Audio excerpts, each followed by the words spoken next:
Salam la famille, toujours pas d'intro, toujours un plaisir de parler football, surtout quand on doit parler du Ballon d'Or. On est encore arrivé à cette partie de la saison où ça a déjà commencé, mais on va encore vers des jours, des semaines, des mois et peut-être même une saison entière de pourquoi l'autre n'a pas pris le Ballon d'Or, pourquoi lui il est 5e, pourquoi le jury qui vient de l'autre bout du monde, il n'a pas mis lui premier et l'autre 10e. Et encore une fois les gars, ça montre pour moi à quel point c'est vraiment la récompense individuelle la plus importante du football. Ça dépasse Puskas, ça dépasse le soulier d'or, ça dépasse tout ce qu'il y a comme récompense individuelle. Et encore une fois cette saison, pour moi on n'a pas de fuite. Parce que pour l'instant, il n'y a aucun club qui a décidé de boycotter. Ça montre vraiment qu'il n'y a pas eu de fuite. Et je ne lance pas de pique à un club. Hein. Je le dis juste comme ça en passant. Mais pour être un peu plus sérieux, les gars, j'aimerais vous donner mon avis par rapport au Ballon d'Or, par rapport à ce qui est pour moi le problème avec le Ballon d'Or. Et vous donner après mon classement de qui devrait prendre le Ballon d'Or. Et donc, je vais le laisser à la fin de la vidéo. Donc, pour moi, déjà, on a un petit problème avec le Ballon d'Or. Et le premier problème, c'est déjà nos attentes. Nous, les supporters, on s'attend à de l'objectivité totale de la part des journalistes. Oui, les journalistes, ils doivent être objectifs. Comment tu peux mettre Vinicius hors du top 10 la saison dernière? Il y a un journaliste, il a mis Vinicius ici, il a mis Vinicius là-bas. Comment il peut faire ça? Oui, pour moi, c'est bien de s'attendre à une certaine objectivité, surtout quand tu regardes le football et que tu sais ce qui se passe, tu regardes les grandes compétitions. Mais nous-mêmes, supporters, des fois, pour moi, nous avons des attentes nationalistes. Et ça n'arrange pas les choses. Moi, je me rappelle par exemple de 2022, quand Sadio Mané, il n'avait pas été voté premier par certains journalistes africains, mais ils ont été attaqués un peu sur les réseaux. Si même les Africains ne votent pas pour Sadio Mané, qui va voter pour lui? Et pourtant, Sadio Mané était arrivé deuxième en 2022. Et ce n'est pas juste cet exemple-là. Là, par exemple, tu as pas mal de Français qui en veulent un peu à des anciens joueurs français, des légendes françaises qui sont assez ambiguës, qui ne disent pas clairement Dembélé Ballon d'Or. Pourquoi ils ne disent pas clairement Dembélé Ballon d'Or? On dit ça à des joueurs et on pense que c'est rien. Mais croyez-moi, si un journaliste français, lundi, il y a les votes. Si un journaliste français, le lundi, mardi, mercredi, on a les votes et on voit qu'un journaliste français n'a pas voté pour Dembélé et que finalement Yamal était Ballon d'Or, je vous assure, le gars, il va s'enterrer. Il va vivre la pire période de sa vie. Et ça vous montre à quel point les gens s'attendent à ce que eux, ils puissent être vraiment subjectifs, mais que les journalistes soient objectifs. Alors que les journalistes sont comme nous. L'objectivité totale, l'atteindre sera très compliqué. C'est même limite impossible. On a tous nos biais, consciemment ou inconsciemment. Les journalistes aussi vont par moments faire comme nous les supporters, des votes par appartenance. Et on l'a vu avec le Ballon d'Or. On l'a longtemps vu. Et pour moi, ce n'est pas prêt de partir au fait. Ça va encore continuer. Et ça, c'est pour moi un premier problème. Et l'autre problème du Ballon d'Or, les gars, pour moi, c'est l'unanimité. L'unanimité parce que pour moi, le Ballon d'Or parfait, c'est le Ballon d'Or où il y a unanimité. Je donne des exemples. Le Ballon d'Or de CR7 en 2016. En 2016, CR7, il prend tout avec le Real. Il prend aussi l'Euro avec le Portugal. Tout le monde savait que CR7, il allait prendre son Ballon d'Or. D'ailleurs, je pense que c'était l'écart le plus gros de l'histoire du Ballon d'Or avec Messi en 2016. Un tout petit peu aussi en 2022, quand Benzema le prend. Benzema le prend, il avait survolé la Ligue des Champions. Avec le Real, ils ont battu tous les champions européens. Donc, c'était une saison incroyable. Et ça, pour moi, c'était peut-être le deuxième plus gros écart. Donc, il y avait 300 ou 400 voix d'écart entre Sadio Mané et Benzema. Donc, pour moi, quand il y a une saison où tu as le meilleur joueur d'un club qui marche sur tout, son club prend tout, et côté statistique, il est bien, il est devant, il a remporté tous les grands trophées, pour moi, il n'y a pas de doute. Maintenant, ce qui s'est passé après, on va dire, la période où Messi et CR7, ils étaient au devant, ce qui s'est passé après quand ils sont partis, on a eu un boulevard de possibles, où tu n'as pas des fois trop d'unanimité, et quand tu n'as pas beaucoup d'unanimité, il y a le problème qu'on a là cette saison et qu'on avait il y a 2 saisons.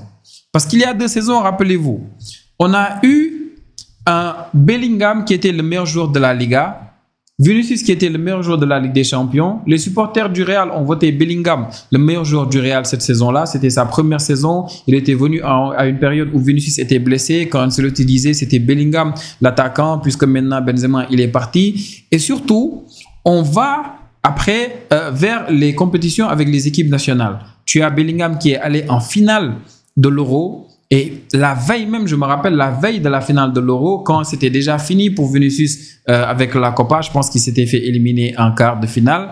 La veille même, on disait, mais si Bellingham prend l'Euro, Bellingham, il est forcément Ballon d'Or. Et ça venait de pas mal de supporters du Real. Il y a même un créateur de contenu qui est supporter du Real. Bon, son compte Twitter, là, je pense ça a sauté. Lui, il avait tweeté ça pour dire, écoutez, si Bellingham, il remporte l'Euro, je pense qu'il est vraiment Ballon d'Or. C'est pour vous dire à quel point il n'y avait pas unanimité par rapport à Vinicius. Et après, tu as l'Euro que l'Espagne prend, même si moi, je pense personnellement que les gars, Fabien Ruiz avait fait une meilleure campagne à l'Euro que Rodri, mais n'empêche, Rodri, il est le meilleur joueur. Après, les journalistes se sont retrouvés dans une situation où ils avaient leurs critères. Et les critères, quand tu les vois, tu dis le caractère décisif impressionnant. Pour moi, par exemple, il y a 2 saisons, Vinicius c'était le meilleur joueur du monde. Mais il y a 2 saisons, le caractère décisif impressionnant, il pouvait mettre Vinicius facilement. Si tu as les stats Alvarez avec l'Inter, ce que te faisait Haaland aussi, ils avaient de meilleurs stats que Vinicius. Si tu prends les trophées, Carvajal te faisait une saison incroyable. Carvajal avait marqué en finale de Ligue des Champions contre Dortmund. Il était incroyable aussi à l'Euro. Il avait même eu un beau but que lui avait donné Lamine Yamal, je me rappelle. Donc, les journalistes se sont retrouvés dans cette situation-là. Du coup, il y a plein de joueurs qui ont eu beaucoup de voix. Et Vinicius, il a perdu le Ballon d'Or. Rodri l'a pris. Et la même situation arrive peut-être cette saison aussi. Parce que quand il y a manque d'unanimité sur un joueur, quand tu sais que la moitié des journalistes, les 50 journalistes qui vont voter, ils ne sont pas unanimes sur le fait que ce joueur-là le mérite plus que tous ses coéquipiers et tout le reste, pour moi, il y a des votes qui sont dispersés un peu partout. Là, par exemple, cette saison, tu as le caractère décisif impressionnant. Avant, on nous disait que les critères, c'est pour que Messi prenne le Ballon d'Or. On se rappelle tous de 2021 quand ils ont mis la carrière du joueur et quand Messi l'a pris, ils ont dit non, c'est parce qu'il y a la carrière du joueur, ils l'ont enlevé en 2022. Il y a 2 ans, on nous a dit qu'il y a des critères, c'était pour que Rodri puisse être Ballon d'Or. Cette saison, quand on a sorti les critères, sur Twitter par exemple, je me rappelle, on a vu le caractère décisif impressionnant est venu en premier, on a dit non, c'est pour que Yamal soit Ballon d'Or. C'est pour vous dire, chaque saison, lot de controverses, on n'y peut rien. Maintenant, cette saison, caractère décisif impressionnant, pour moi, c'est difficile cette saison de voir un joueur. Côté caractère décisif impressionnant, trophée, statistique, classe et fair play, c'est difficile de dire que ce joueur-là, il est le seul qui est premier partout. Je ne dis pas quelqu'un qui peut être partout. Non, non, non, je vous dis quelqu'un qui est premier partout. Pour moi, c'est ça l'unanimité. Tu es le meilleur joueur de ton club et non seulement tu es le meilleur joueur de ton club, mais côté statistique, tu es en haut, tu es premier. Côté trophée, tu es en haut, tu es premier. Pour moi, ça, c'est compliqué. Et c'est pour ça que tu as comme caractère décisif impressionnant, beaucoup te préfèrent Lamine Yamal. Quand tu vas venir, par exemple, parler des statistiques, tu as Mbappé qui est soulier d'or, tu as pas Erling Haaland, Erling Haaland cette saison, il n'a pas mis beaucoup de buts, mais tu as Harry Kane, tu as Salah, tu as Rafinha même qui mettent beaucoup plus de buts que les Lamine Yamal ou bien les Dembélé. Et après, Dembélé, côté trophée, il prend plus de trophées que Lamine Yamal, plus de trophées que Rafinha, oui, et Pedri. Mais Dembélé, il prend autant de trophées que Vitinha et Hakimi. Et Hakimi aussi, c'est un sacré candidat. Hakimi, aux yeux de beaucoup de supporters, aux yeux de beaucoup de journalistes, c'est un candidat très fiable pour le Ballon d'Or. Et pour moi, c'est pour ça que les voix vont toujours être aussi dispersées quand il y a manque d'unanimité. Et c'est pour ça, naturellement, que cette saison-là, sera très possible de voir encore une fois des journalistes voter pour Hakimi, des journalistes préférer voter pour beaucoup d'autres joueurs. Par exemple, là, quand on parle de trophée, quand on parle de saison complète, tu as 9 joueurs au PSG. 9 joueurs. C'est la première fois de l'histoire du Ballon d'Or que tu as 9 joueurs d'un seul club qui sont présents dans la liste des 30. C'est pour vous dire que les voix peuvent facilement se disperser là-bas. Donc pour moi, les gars, cette saison, tu as beaucoup de joueurs qui méritent le Ballon d'Or. Même si certains le méritent pour moi plus que d'autres. Mais tu as encore une configuration comme il y a encore 2 ans d'une saison où tu n'as pas un joueur qui fait l'unanimité partout et tu as dans un club beaucoup de joueurs qui peuvent aussi prétendre au Ballon d'Or et ça a créé ce que ça a créé il y a encore quelques saisons. Et les gars, moi je vous le dis, il faut aussi qu'on parle de Lamine Yamal. Parce que j'ai eu une discussion intéressante avec un ami qui est journaliste sportif et supporter du Paris Saint-Germain, qui est un combo très bizarre. La discussion, elle est sur Twitter et mon compte est public.